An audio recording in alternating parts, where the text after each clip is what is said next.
What I'm going to show you is how to get started sampling with the Ensoniq EPS-16 Plus, specifically focusing on drum sounds. Most of these steps will translate over to an ASR10. A couple things are slightly different. The first thing you want to do is pick the command sample, and it's going to ask you what instrument bin you want to start recording in. We don't have any instruments loaded, so it doesn't really matter, but we'll pick one. That brings up a level meter, and I'll play back what we want to sample in. In this case, we're going to do a kick drum, and you'll see the level goes almost all the way to the right. You want to keep it up high like that. If you turn it up too loud, it's going to give you a little amp light here. You want to keep turning that down a little bit so it doesn't say amp, but it's still towards the end of the meter here. So that'll keep the level nice and hot and not too quiet. So there's also this little star here. You can adjust that up and down. If you set it too high and you have a really quiet sample, then it's not going to automatically kick on the recording. If you turn it down,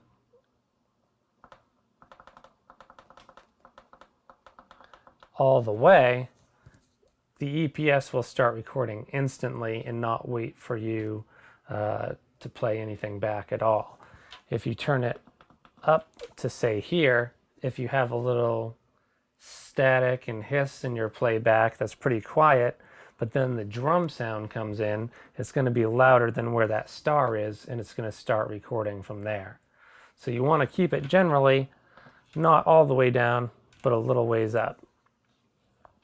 So then you page right, and it gives you the sample rate. 44.6 kilohertz, that's slightly better than CD, so that's going to give you high, pristine quality sample that captures all the subtleties and nuance. Especially important for something like hi-hats that have a lot of high frequency in there. They give you different rates if you page down, all the way down to 11.2.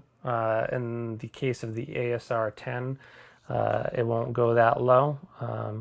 This one here, 22.3, if you pick that, it's going to not capture all the high-end detail. And when you page right, it shows the filter cutoff here at 11.8 kilohertz. What that means is it's EQing out anything above 11.8 kilohertz, so you're losing some treble there. If you page back, change the sample rate to 44.6, and then page right, it changes the filter cutoff to 20 kilohertz. So that's full all the way down low bass to all the way high up treble. It's capturing all that detail. You can override that. If you change, say, down to 22.3, it matches it to 11.8. You can change that to the full range 20 kilohertz. But when you pick a low sample rate, it's not actually capable of capturing that full detail, so you're going to get a lot of extra noise in the form of aliasing, which you probably don't want unless it's a special effect. So what we want to do is change it to 22.3 to make our drums a little grungy, but not too grungy. The filter cutoff is in the right place since we don't want to do any weird effects with aliasing. Go another page right, you have the pre-trigger, that's a buffer. What that means is once the sound breaks the threshold level that we set, there's not going to be any buffer at all. So it's going to trim it as close as it can to that loud peak when the drum sample plays. You want to err on the side of caution and set that to something high. If you have a soft string instrument that gets progressively louder, when it breaks the loudness threshold is when it's going to start recording, and it's going to lose that soft attack that the string has. So this way, if you set the pre-trigger high, you're going to have a little padding before the EPS starts recording, and you can always trim off the extra hiss or silence later if you need to. So it's better to have that higher than it is to set it very low. The input level, you're almost always going to have that line. If you're using a mic that's plugged into a mixer or a preamp, or if you're recording from CD or vinyl, that's going to be the appropriate choice. It's a louder signal that way. So if you were just plugging an unamplified mic in directly to the EPS, you can pick mic and it will give it that extra gain it needs. Line is what we want here. Sample time, that's not a parameter you can change. That's just telling you what you have for remaining time to record. If you have a maxed out EPS like this one, that's going to be the sample time you have. If you have less memory, you're going to have less time to record.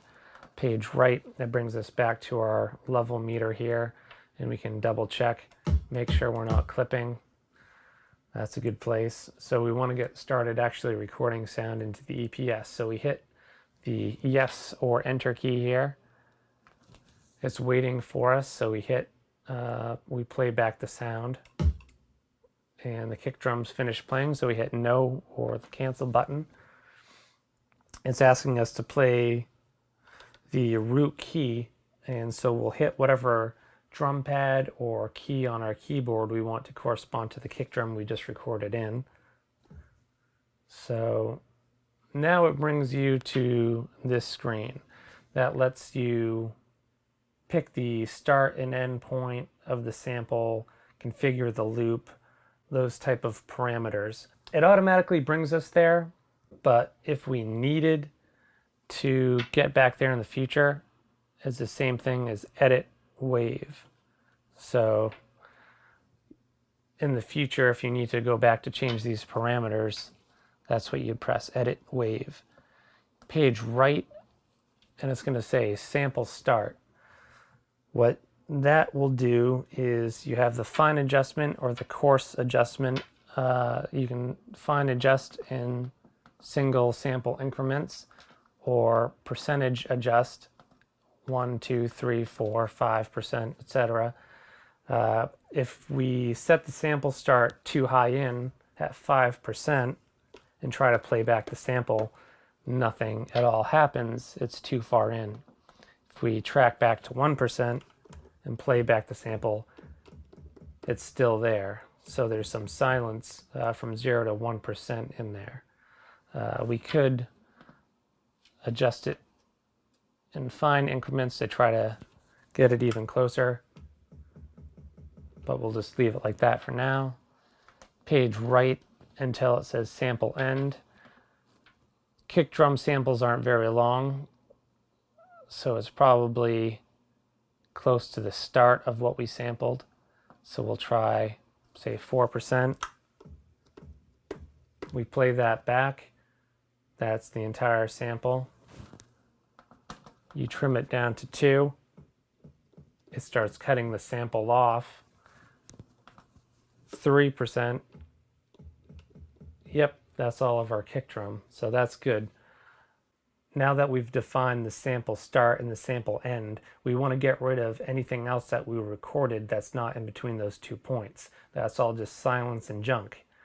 The way to do that is if we do Command Wave, we page through, there's different parameters, and we find truncate wave sample. We hit yes, and that just trimmed out anything from after the sample end and before our sample start. So we're left with just the kick drum sound, and that's it. So that'll save us space in memory and when we store it back to disk. So that's a good thing to do. The next thing we want to do is make it as loud as possible. So the command for that is Command Amp you'll see normalize gain. Normalize gain makes it as loud as it can possibly get without digitally clipping, which is something we don't want to do. The quieter the sample is, the more hiss that's generated by the EPS is going to be mixed in with the sample when you play it back. So you want to always make the samples as loud as possible. Now that you've just normalized the gain, there's one more thing we can do to get it even louder. And you may be thinking, okay, normalize makes it as loud as possible without digital clipping. How could it possibly get any louder? Well, if you do edit, amp, and you can page through the options here, and you'll see an option that says boost. If you click on, that makes it even louder. The way that works is the boost parameter is kind of a misnomer. When you sample things into the EPS, what it does is automatically reduces it by 12 decibels. It does this so when you play back multiple sounds at once, when they're all added together, it won't be too loud and introduce clipping. So it gives itself a little bit of headroom. When you turn the boost on, it doesn't automatically reduce it by 12 decibels. So it's not actually boosting it, it's just not cutting it. So that hopefully clears up any confusion on the boost and how that actually works. So now that that is much louder, we've totally maximized the punch and signal level of our drum sample. You don't typically want to turn boost on for anything other than drums. They don't sustain as long as notes, so there's less chance of them piling up and causing an issue. Now, let's say you want to sample in a snare. You hit the sample button again, pick sample instrument. We want instrument number 1 again since we're making a drum kit. So you want it all under the same instrument bin. Okay, now you'll see wave sample new. We don't want to replace anything, so we do want a new wave sample. So we hit yes. This is going to bring us to the same parameters as when we sampled the kick drum. The sample rate is going to be the same thing. We still want that gritty, down-sampled kind of sound to it. Remember, if you hit up, you can pick a more pristine, higher quality rate or drop it down as low as it'll go. We won't change any of these parameters. We want to keep the pre-trigger the same. All of that. Hit yes to sample something new in. We'll play back the snare this time. Okay, then we'll hit no. It'll ask us for a root key. We want to play a different key or drum pad than the kick. Remember, we want to go back through, pick the sample start.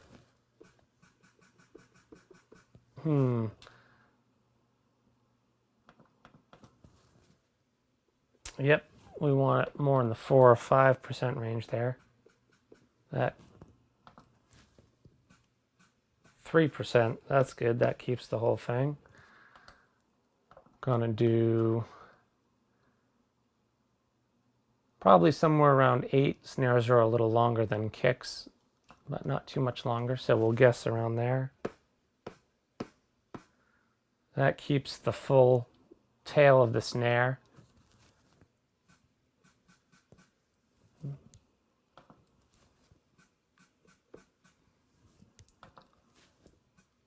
.4% starts cutting it off. So we can turn it back up to 6. That keeps the snare how we want it. Okay, now that we've defined where the sample starts and where it ends, we want to truncate it just like we did the kick. So do command wave truncate wave sample. Yes. That just trimmed off the silence from the start and the end. We want to make it as loud as possible. Command amp normalize gain. Yes. Now we want to add the boost. Edit. amp, turn the boost on. Okay, so that's all set. Now, the other thing you want to check out is the effects. If you hit effect, it has the reverb applied. We want to turn that off and play back our samples.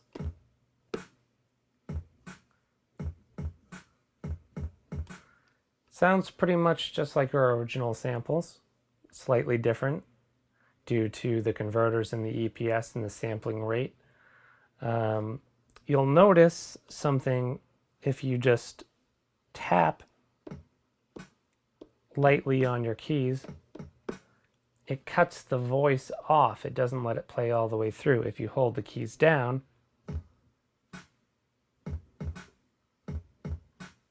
then it will play the voice. On drums, this is something we want to fix. A lot of other samplers will play them as one-shots.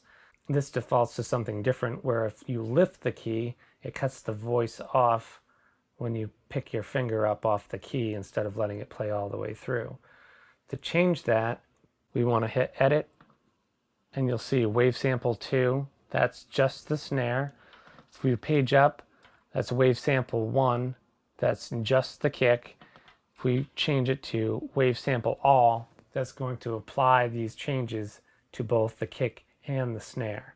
That's what we want to do. Okay, then we hit Edit, Envelope 3. You'll see Envelope Current Value, or if you page back, you'll see Envelope Mode equals normal. There's two ways to fix our problem. You can change the envelope mode to cycle. Now you'll notice if you tap the keys,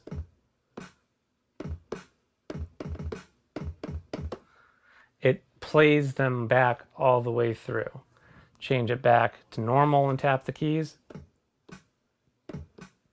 It cuts them off artificially. Change the envelope to something different.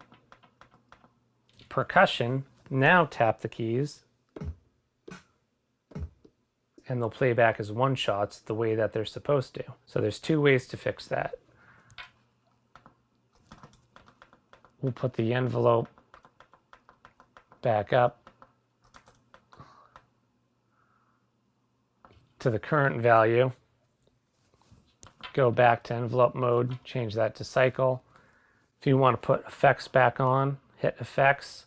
We can go put the reverb back on.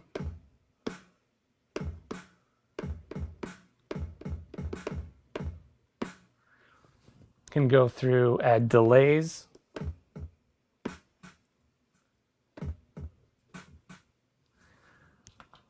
Change to different effects, phaser and reverb if we want a more spacey sound.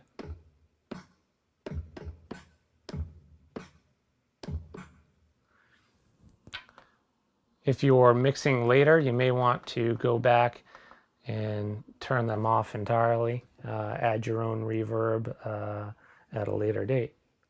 And now you know the basics of how to sample with an EPS-16 Plus.